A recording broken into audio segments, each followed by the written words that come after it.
ছোট্ট বন্ধুরা, আজকে আমরা সঠিক উচ্চারণে বাংলা ব্যঞ্জন বর্ণগুলো শিখব। তাহলে চলো শুরু করি। ক, খ, গ, ঘ,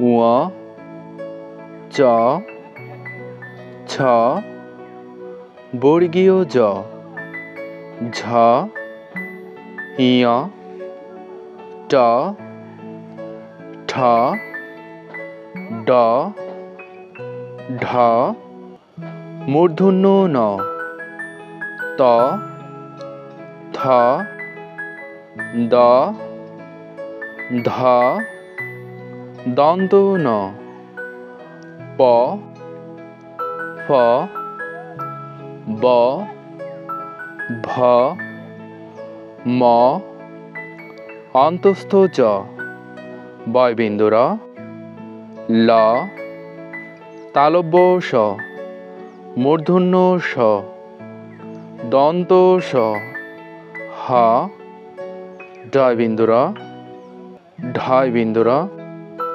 অন্তস্থ অ, খণ্ডত, অনুস্বর, বিসর্গ, চন্দ্রবিন্দু।